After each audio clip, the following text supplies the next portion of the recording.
Normal people become terrified of criminals. Shots were just fired. Police just came out and told us, and we're headed there right now. They become terrified of their own government. Let me jump to the story from CNN. Ladies and gentlemen, we got him.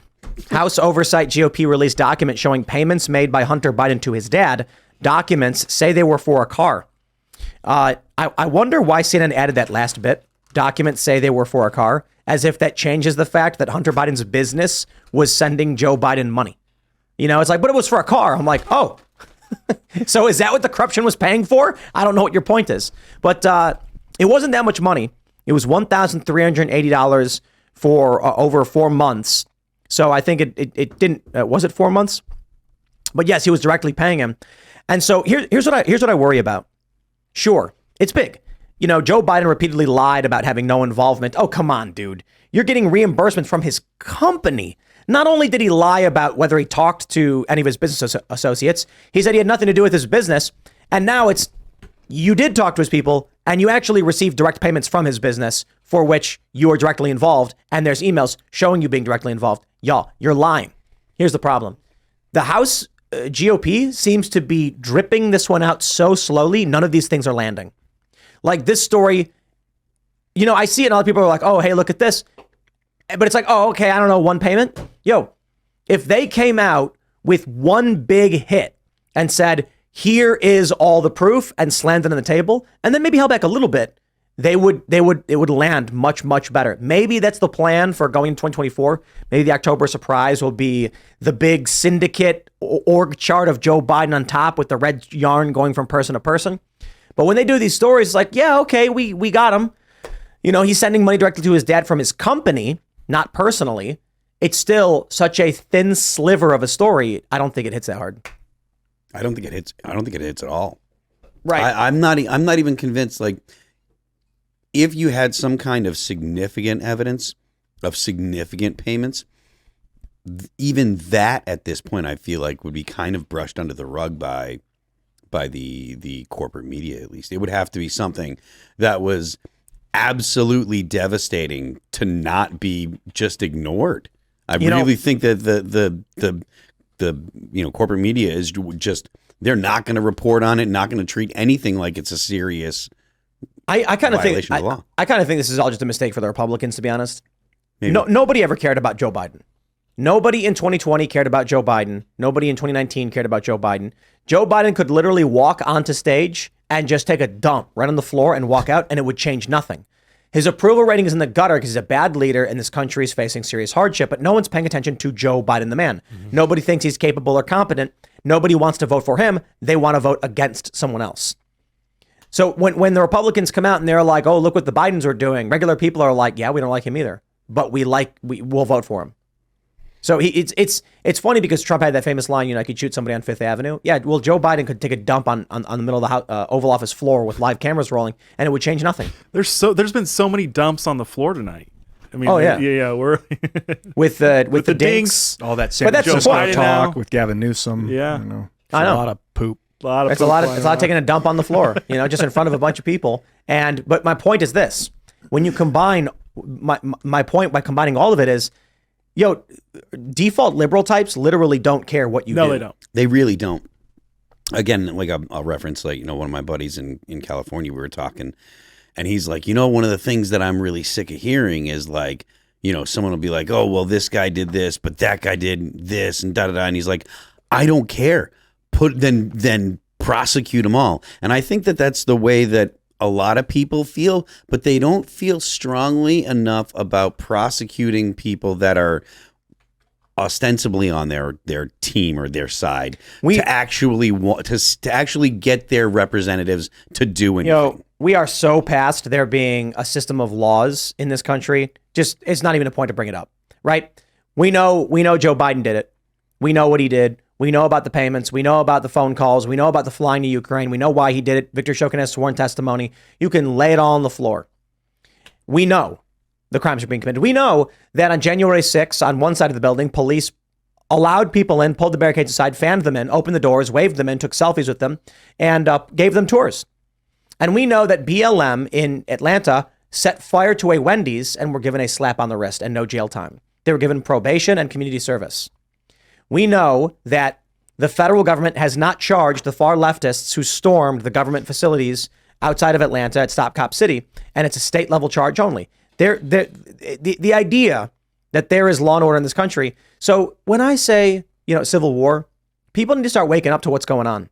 Okay, the January 6ers, the people who are rioting and violent, I get it, give them criminal charges. But they just arrested a guy recently.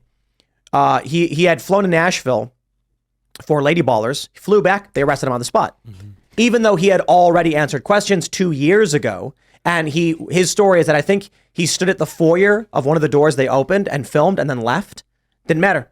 They came after him anyway. And they're going to get every single person. Didn't he work at the Daily Caller or something like that? I think this guy was a Daily Republican Party official or something. Oh, okay. Yeah.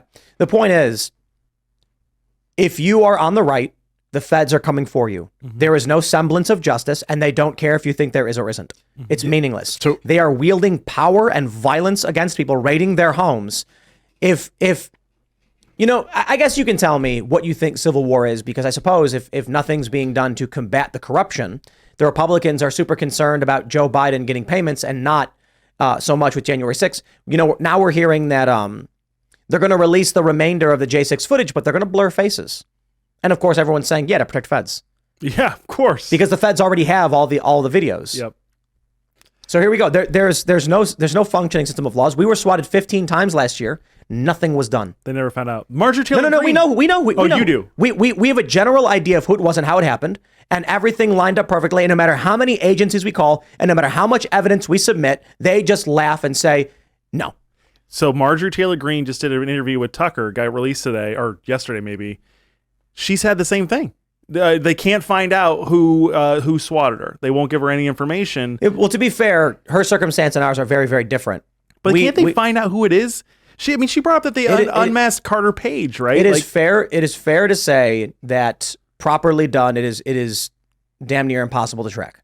There's automated systems through routers, through Russia, through fake China. IPs, through, not only that, I mean, you could take a Yagi Wi-Fi antenna from an apartment building, point it at a Wendy's a mile away, connect to a public Wi-Fi, and then make a call from Skype. Yeah, and they're going to say it was traced to a Wendy's, but how do we figure out who it was and all the footage? It's not that easy. Uh-huh. In our circumstance, we actually have serious evidence, meaning that some of the addresses that got swatted are not public record. They're not even in government record. You can't even search for them. So only a few people would know it. Only 3 people. Uh-huh. And we were like, here you go. And they were just like, eh. And I'm like, dude, only 3 people have I don't even think it was 3 people. I think it was 1. Uh-huh. One person. And they were like, meh. And I said, it just stops. They don't care. We even had FBI was involved, and they said, don't care. I kind of the fake bombs that were sent to us, they didn't care. I'm like, someone sent mock bombs and to Shank Uyghur or whatever his name is. And no, and they sent that robots to our studio, and we were like, we have information on how this is happening, and they're like, we don't care.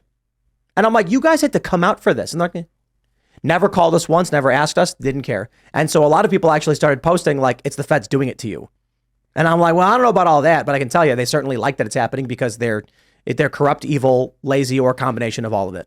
Can you talk, Tim? You mentioned civil war. Are you saying that like there's already one going on against the right? They just haven't recognized it yet. Well, 5th generational warfare, you can call it whatever you want. Some people, it depends on your definition of civil war. But if federal law enforcement is expanded, weaponized, and being used to target political opponents, you can call it a soft coup. I don't know. You can call it whatever you want. I mean, look, the Biden DOJ is going after Joe Biden's rival. Like the federal government under Joe Biden has arrested and criminally charged his chief political opponent. Yeah, the federal government is not supposed to have an opinion about which political party is running the government. Like they're not supposed to have a say. They're just supposed to say we reflect whatever the people will demand. Of the people is, yeah. They're supposed to be a reflection of the will of the people, they're not supposed to dictate what people should think. It'd be cool if they renounced their party affiliation when they got into the federal government. Oh, that doesn't mean anything. It would just be nice to look at. Look, you can. I think there's one strong argument as to why we're not in a civil war, because there's only one side fighting. Mm-hmm. Republicans, what should they be doing? They should be filing criminal charges at the state level. You could have a small district, ADA, file criminal charges, start an investigation over tons of stuff related to federal finance, like at the state level. So if there is a state campaign happening in your red state, you can start looking into donations given. James O'Keefe uncovered a lot of questionable practices in donations. James O'Keefe goes to people's doors and says, you made 10,000 donations. You were making 3 donations a day. And they're like, no, I wasn't. Where's a single Republican prosecutor to be like, okay, it's time to launch an investigation of this? They don't do anything. Meanwhile, you've got the federal government literally trying to put the front runner for the Republican Party in prison. So maybe it's not a civil war. Maybe it's just, I don't know, a coup.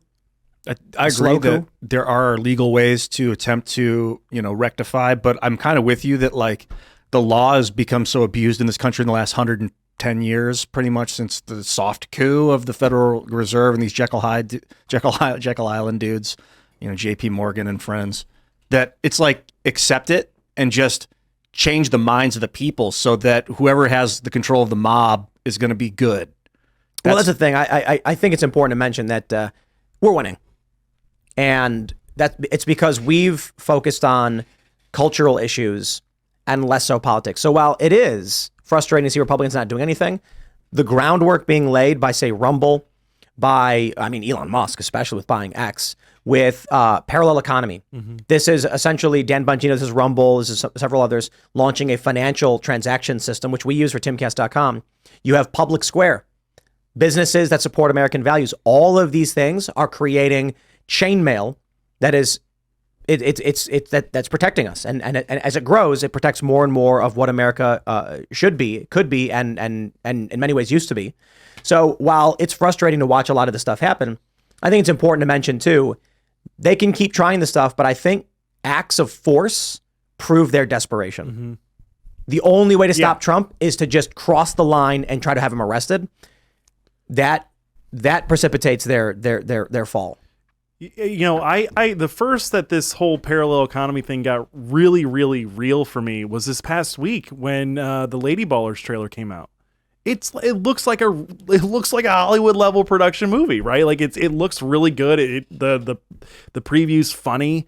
I don't know. It's like we're finally figuring things out, how to make it really work and take it to that highest quality level. Yes, but we should say, who cares? Hollywood can go make their weird Marvels that bombs. Mm-hmm. Worst Marvel movie ever. Less than the Hulk. Which one is this? The new one that just came out, the Marvels. The Marvel, yeah. Yeah, it made less money than the Hulk did, and that was considered to be like the black sheep of the MCU. And now the Marvels did worse. Thanks for watching this clip from the Timcast IRL podcast. Hang out with us live Monday through Friday at 8 p.m., and become a member over at timcast.com for uncensored, members-only shows exclusive. Thanks for hanging out, and we'll see you all next time.